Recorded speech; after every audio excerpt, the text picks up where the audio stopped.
자, 유대인을 향한 설교를 우리 한번 보도록 하겠습니다. 우리 아까 우리 앞부분에서 성경 말씀 잠깐 봤는데 21장 마지막 부분이죠. 그래서 바울이 이제 요청을 했더니 내가 유대인들에게 조금 이야기를 좀 할 수 있도록 조금 부탁을 하니까 그거를 이제 헬라어 말로 하죠. 그랬더니 천부장이 얘기하죠. 너 헬라어 말 또 아느냐? 그러면서 깜짝 놀라게 되죠. 네, 그래서 과거 소유를 일으킨 애굽인으로 이제 오해를 하게 됐는데 이 천부장이 그 오해를 벗어나게 돼서 이 천부장이 이 바울을 많이 돕습니다. 이후에 상당히 많이 돕습니다. 왜냐하면 이렇게 똑똑한 사람이 이렇게 뭐 나쁜 짓을 할 일은 없다라고 하고 특히 이 천부장이 어 이후에 이제 정식적으로 유대인들 공회 앞에 세워가지고 바울이 로마 법상 문제가 없다라는 것을 이제 확인시켜 줍니다. 그래서 이 천부장이 바울의 부탁도 받고 또 이제 천부장의 어떤 이 영향력에 따라 이제 의해서 이제 예루살렘에 있으면 큰일 나니까 이제 가이사라로 이제 다른 지역으로 이제 총독이 있는 관저가 있는 곳으로 네, 이동을 이제 하게 되는 결정적인 역할을 하는 사람이 이 이제 로마의 이제 천부장 이제 장교죠. 천부장이었습니다. 네, 천부장. 그래서 바울이 얘기하죠. 나는 애굽인이 아니고 유대인이고 길리기아 다소 시민이다라고 얘기하고 자기가 유대인 앞에서 오해를 풀 수 있는 기회를 요청을 해서 이제 히브리 말로 이제 말하게 되죠. 아까 이제 여기까지 이제 했었습니다. 그래서 바울이 이제 변명을 하게 되는데요. 변명하는 부분이 이제 성경책에 보면 22장 1절부터 자 21절까지 아주 길게 쭉 이제 나옵니다. 원래 더 할 수도 있는데 유대인들이 듣다가 말을 끊어버립니다. 네, 그래서 이렇게 되는 겁니다. 그래서 이렇게 앞부분을 보시면 네, 자 우리 22장까지 가야 되죠? 22장. 자, 그래서 22장 앞에 보면 부형들아, 내가 지금 여러분 앞에 변명하는 말을 들으라. 라고 해서 이제 쭉 이제 히브리 말로 말하니까 장난 아니다. 그래서 일단은 듣습니다. 듣고 자기가 이제 누구다. 길리기아 다소에서 났고 그다음 가말리엘이고 문화에 있었고 또 조상의 율법에 엄한 교육을 받았고 이렇게 쭉 이제 나오게 되는데 요거를 요약을 해 드리겠습니다. 그래서 이제 22장 1절부터 5절까지는 다메섹 경험, 그러니까 예수님을 만나기 이전에 이제 삶을 얘기해. 아까 봤죠? 나는 길리기아 다소 사람이고 그다음 예루살렘의 길리기아에서 계속 살아가는 것이 아니라 어디에 있냐면 내가 이제 13세 이후 나의 청소년기는 이 예루살렘에 있었던 그 당시 유명했던 율법 학자였던 또 가르침의 교사였던 가말리엘에서 율법을 배워서 율법에 대해서는 내가 너무나 확실하게 잘 안다. 그리고 우리가 이제 바울이 이방인 선교를 할 때마다 어디를 중심으로 했죠? 회당 중심으로 했잖아요. 그리고 회당에 있는 사람들이 바울 보고 설교할 수 있는 기회를 줬다는 것은 바울이 거의 랍비 수준이었다라고 보시면 됩니다. 랍비 수준. 이 때문에 진짜 사람들이 바울이 유대인의 입장에서는 바울을 상당히 인정하는 그런 위치에 있는 사람이고 그 정도 수준에 또 있었던 사람입니다. 옛날에 제가 그 태국권 그러니까 뭐랄까 제가 태권도도 좀 오래 했고요. 제가 합기도도 제가 블랙벨트입니다. 네. 그리고 운동을 상당히 좋아했습니다. 그런데 이 운동을 좋아하는 사람은 이 중국 무술에 대해서 약간은 이렇게 선망이 있습니다. 선망이. 그래서 제가 고등학교 졸업하고 이제 허리도 좀 다치기도 했었고 옛날에 허리도 고칠 겸 태국권과 우슈를 좀 배웠습니다. 태국권과 우슈를 배웠는데 좀 황당했었습니다. 제가 중국 무술을 배울 때 황당했던 게 뭐냐면 띠를 안 주는 거예요. 중국 무술은 띠를 안 줘요. 그러니까 딱 봐서는 그러니까 이렇게 태권도는 이제 실력을 보면 띠를 보면 알잖아요. 아, 쟤 흰 띠네 그러면서. 아, 쟤 빨간 띠네 그러면 검은 띠면 오 그러잖아요. 그래 띠 보면 그 사람의 실력을 시각적으로 판단할 수 있잖아요. 근데 중국 무술은 그렇지 않대요. 중국 무술은 띠가 없어. 눈으로 분별할 수 있는 게 없어. 그러면 제가 그 관장님한테 물었어요. 어떻게 이 사람이 고수인지 아닌 줄 아느냐. 고수는 고수를 안다라는 거예요. 그걸 꼭 겉으로 표현하는 게 아니라 아우라가 있대. 아우라가 있대. 네. 예, 그런 거랑 약간 비슷한 것 같아요. 그런 거랑 약간 비슷한 것 같아요. 바울은 뭔가 내가 뭐 랍비다 그런 게 아니라 그가 한 말을 하거나 그의 행동이라든지 그런 것에서 아우라가 이제 나오는 거죠. 아우라가 나오는 거죠. 그래서 뭐 제 입장도 태권도를 이러면 띠주면 이렇게 좋았는데 확실히 중국 무술 하니까 좋기는 한데 이게 막 이렇게 띠도 안 주고 그러니까 조금 뭐 이 사람이 실력가인지 안 실력가인지 잘 알 수는 없었지만 예, 그런 이게 중국 무술과 이런 게 좀 차이가 있더라고요. 네, 제가 태국권도 한 1년 정도 했는데요. 네, 진가 태국권을 조금 했는데 태국권이 진짜 어려웠는데 재밌었습니다. 여러분도 한번 배워보시기 바랍니다. 그래서 띠를 안 줘요. 왜 띠 안 줘요? 그러니까 중국 무술은 아우라와 어떤 그 고수는 고수를 안다라고 했는데 바울이 약간 그런 어떤 수준이었다라는 것이죠. 그래서 자기가 이제 가말리아의 문화에 있고 그랬고 자기는 진짜 율법에 열심이었던 사람인데 여기서 이제 과거에 예수님을 만났던 다메섹 이전의 삶에 대해서 자기가 이야기를 하는 거죠. 나는 교회를 핍박하는 사람이었다. 핍박하는 사람이다. 너희 다 알지 않느냐? 그랬는데 이제 6절부터 이제 13절에 다메섹 회심 사건을 이야기하는 겁니다. 자기가 원래 다메섹에 있는 그 예수님을 믿는 그 자들을 잡으러 가려고 했는데 거기서 예수님을 만나게 되었다라고 이제 간증을 하게 되는 것입니다. 그래서 바울의 변명이 뭡니까? 바울의 이제 회심의 간증을 하게 되는데 회심 후에 자기가 하나님께서 이방인에게 가라는 하나님의 소명을 듣게 됐는데 여기서 이제 중요한 소명이 하나가 있습니다. 여기서 하나 봐야 될 게 뭐냐면 이제 요거는 봐야 됩니다. 18절. 자, 22장 18절은 보셔야 됩니다. 22장 18절.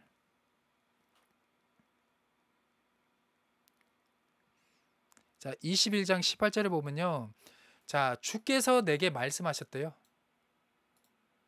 속히 예루살렘으로 가라. 그들은 내가 내게 대해 증언한 말을 듣지 않는다.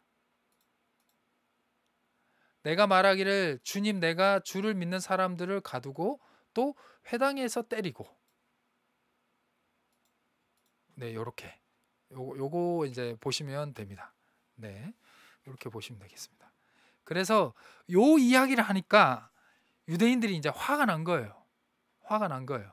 그래서 결국은 뭐 여기 보면 스데반의 피를 흘릴 때 내가 찬성했던 사람이다.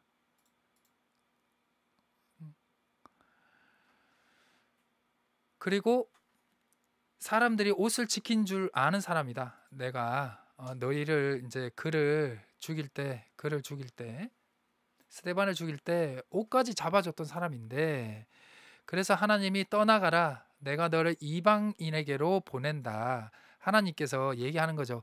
예루살렘 사람들에게 아무리 복음을 전해도 그들은 듣지 않을 거니까 너는 이방인대로 가라라고 하죠. 그랬더니 여기까지 말하니까 그들이 유대인들이 듣다가 소리 질러서 거부를 하죠. 이 사람을 세상에서 없애버리자. 살려둘 자가 아니다. 라고 이제 얘기를 하는 것입니다. 그래서 이제 천부장이 이제 영내로 데려가서 이제 신문을 하게 되고 채찍질해서 신문하라고 명령을 할 때 바울이 백부장더러 뭐라고 이야기를 하냐면 로마 심이 된 자를 죄를 정죄 즉 재판을 하지도 않고 하느냐라고 해서 여기서 이제 바울이 이제 위기를 묘면하게 되는 것입니다. 자, 그래서 바울이 예루살렘으로 이제 가라고 하나님께서 말씀을 하고 그랬더니 이제 이방인들이 듣지 않는다고 했더니 유대인들이 듣지 않는다고 말씀하시고 그래서 하나님이 이방인대로 가라고 말씀해 주셨죠. 그래서 있죠. 내가 내게 대해서 증언을 듣지 않는다. 내가 너를 멀리 이방인대로 보낸다. 이렇게 얘기를 하니까 유대인들이 격분으로 해가지고 결국은 바울의 변명이 실패로 돌아가게 됩니다. 바울은 최선을 다했지만 그들이 이제 받아들이지 않았던 것이죠. 그래서 이제 유대인들이 바울을 죽이고자 소동을 벌이게 되고요.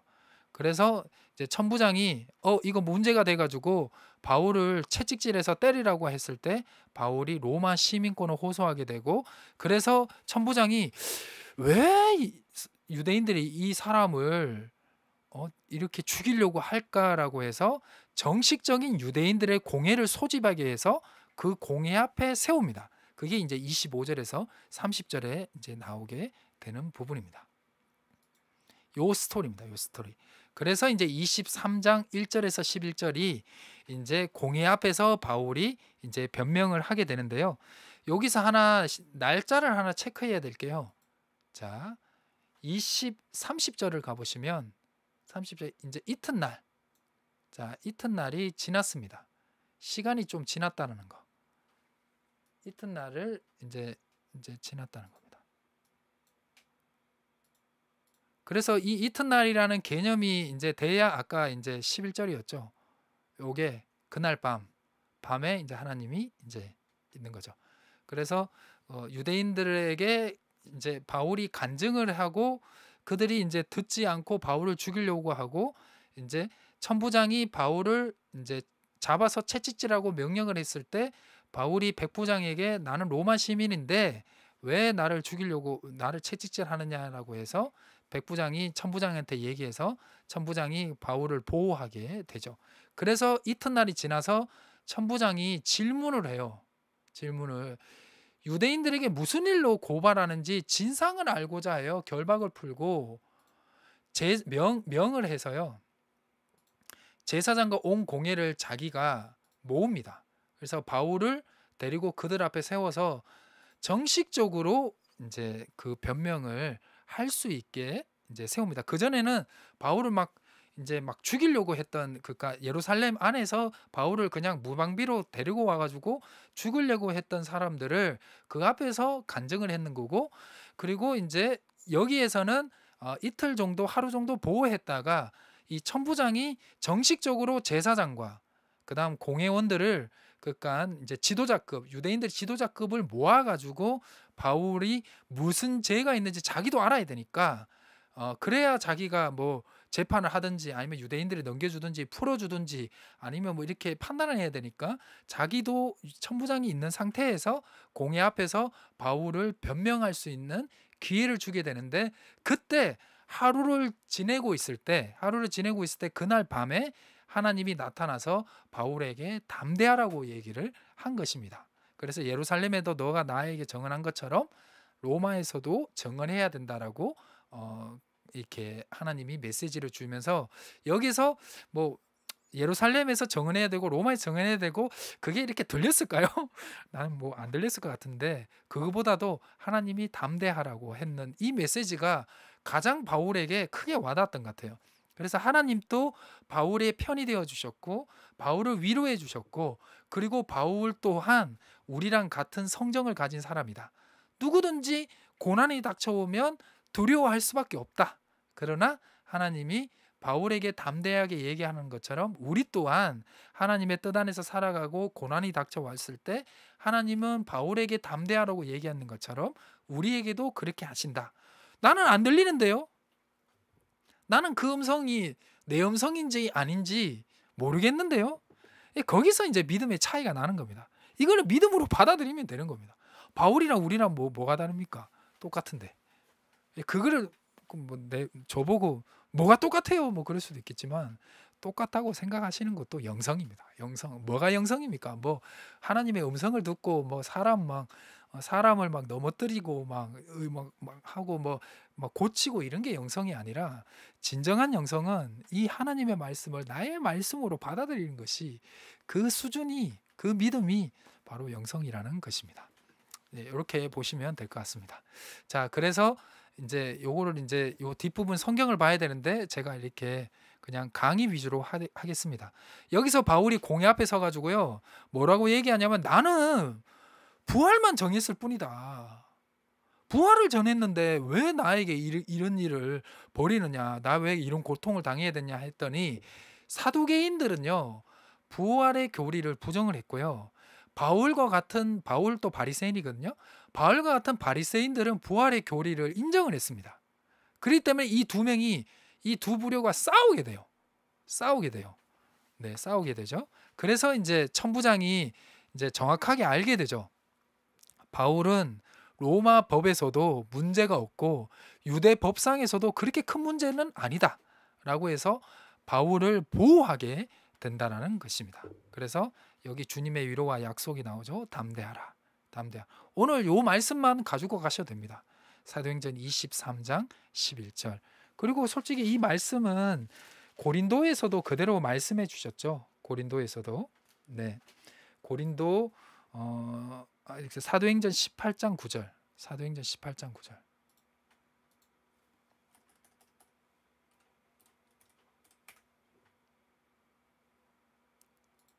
자, 18장 9절. 밤에 여기 있죠? 기도는 밤에 해야 될 것 같습니다. 기도는 밤에 하세요. 새벽기도 해야 되고요. 네. 그래서 바울에게 이르시되 두려워하지 말고 침묵하지 말라. 내가 너와 함께 있으며 라고 해서 이 고린도 교회에서 복음을 전하다가 많은 이제 고통을 당하죠. 그때 이제 자기 하나님이 밤에 나타나서 이렇게 하죠. 자.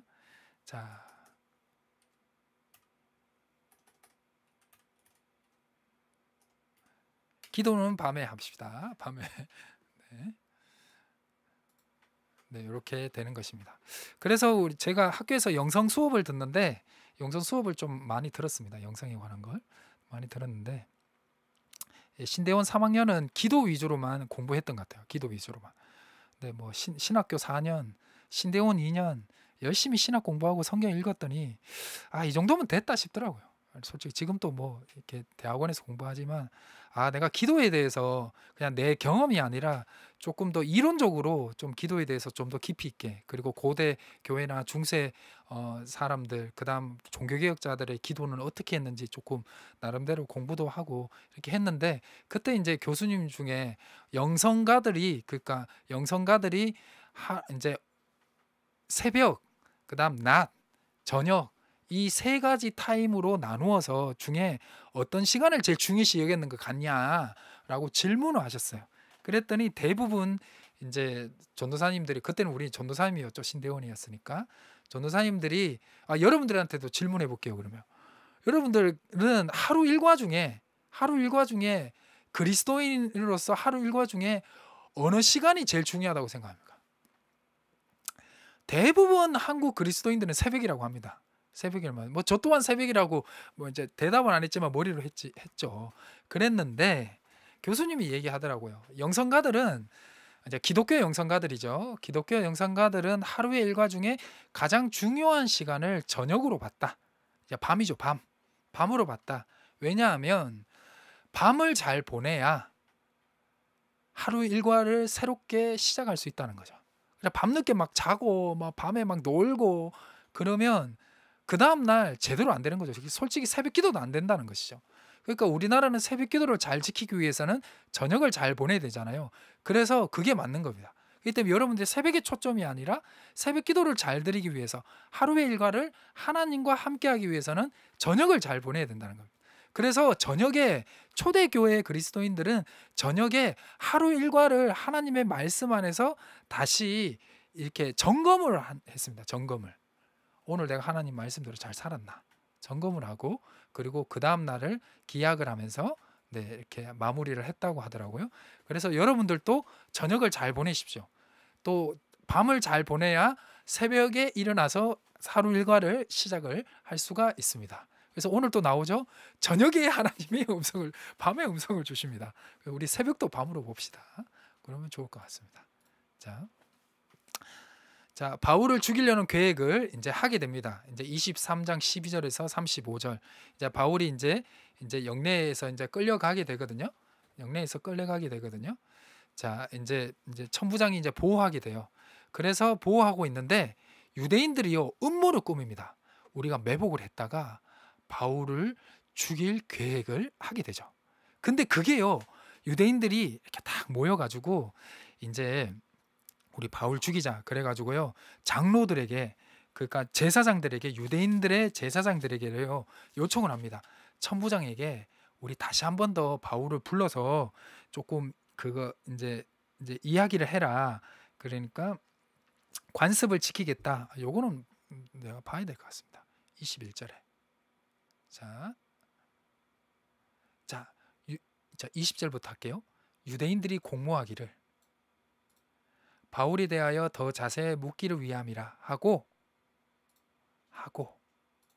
내일 그들을 데리고 공회로 내려오기를 당신께 청하자 하였으니 당신은 그들의 청함 요거는 이제 그거죠. 이거 아니죠. 이거 아니죠. 자, 요 조금 더 제가 실수했습니다. 자, 22절 23장이죠. 23장 12절. 예, 이건 해야 될 것 같습니다. 자, 유대인들이 당을 지어 맹세하되 바울을 죽이기 전에 먹지도 않고 마시지도 않게 됩니다. 자, 동맹한 자가 40명이었대요. 그래서 그들이 대제사장과 장로들에게 가가지고요, 바울을 죽이기에 전에 아무것도 먹지 않기로 우리가 맹세했다 라고 합니다. 자, 이제 이 사실을 더 자세히 물어보려고 척하면서 공회와 함께 천부장에게 청해서 바울을 너에게 데리고 오라 하라. 그리고 가까이 오기 전에 죽이겠다.